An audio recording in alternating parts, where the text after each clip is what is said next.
Robert of Arbrissel was an itinerant preacher, and founder of the Abbey of Fontevraud. He was born at Arbrissel, and died at Orson. Biography. Robert was born around 1045 at Arbrissel in Brittany, the son of Demalie and Ogwenda. His father was a parish priest. Married clergy were not uncommon prior to the Gregorian reform. He probably succeeded his father as priest to the parish.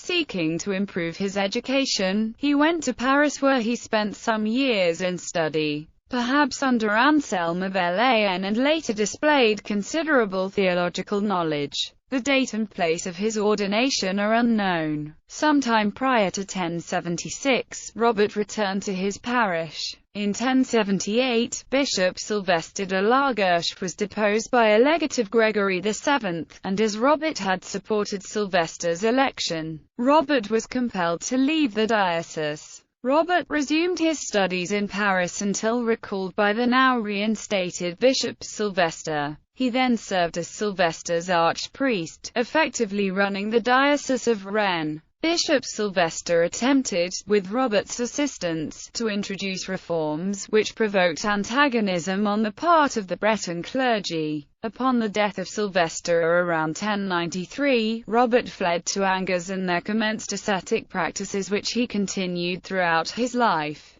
In 1095 he became a hermit in the forest of Cron, living a life of severe penance in the company of Bernard of Thirin, afterwards founder of the Congregation of Tyern, Vitalis, founder of Savigny Abbey, and others of considerable note. His piety, eloquence, and asceticism attracted many followers, for whom in 1096 he founded the monastery of La Roye-Acute of Canons Regular, becoming himself the first abbot.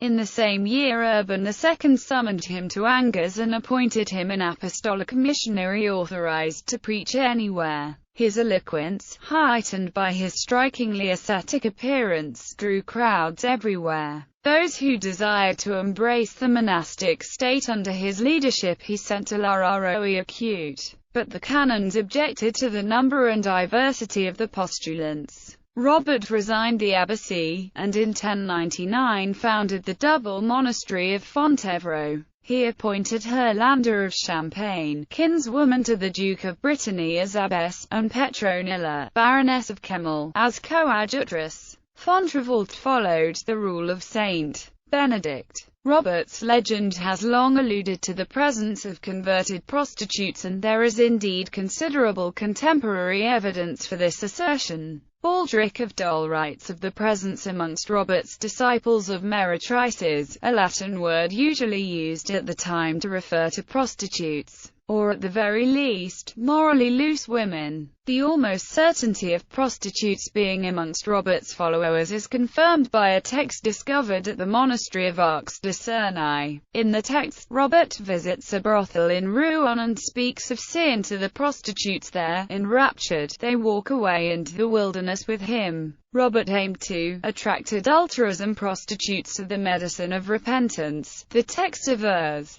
the story it relates may not be entirely true in the matters of its facts, but it relates the essential truth that Robert had prostitute followers, by virtue of showing that such a story was in common currency at the time. Robert also dedicated one of the houses at his Abbey of Fontevraud to Mary Magdalene. Robert continued his missionary journeys over the whole of western France till the end of his life, but little is known of this period. He was, however, condemned by Abbot Geoffrey of Vendôme and Bishop Marbod of Rennes for the practice of synesactism, immortification of the flesh that consisted of resisting the temptation of sleeping among women. At the Council of Poitiers, November 1100, he supported the papal legates in excommunicating Philip I of France on account of his lawless union with Bertrade de Montfort. In 1110 he attended the Council of Nantes. Knowledge of his approaching death caused him to take steps to ensure the permanence of his foundation at Fontevraud. He imposed a vow of stability on his monks and summoned a chapter to settle the form of government.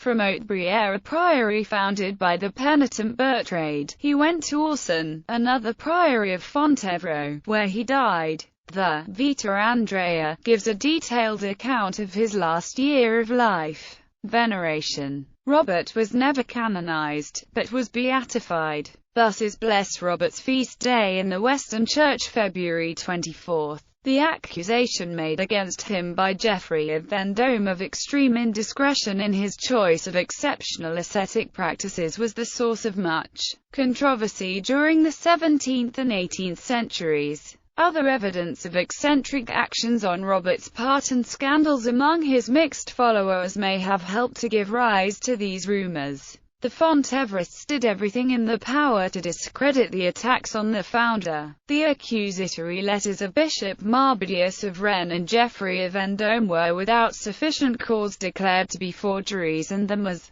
letter of Peter of Saumur was made away with, probably at the instigation of Jean-Baptiste de Bourbon, abbess of Fontevraud. This natural daughter of Henry IV of France applied to Pope Innocent X for the beatification of Robert, her request being supported by Louis XIV and Henrietta of England. Both this attempt and one made about the middle of the 19th century failed, but Robert is usually given the title of blessed. The original recension of the Rule of Fontevraud no longer exists. The only surviving writing of Robert is his letter of exhortation to Ermengarda of Brittany.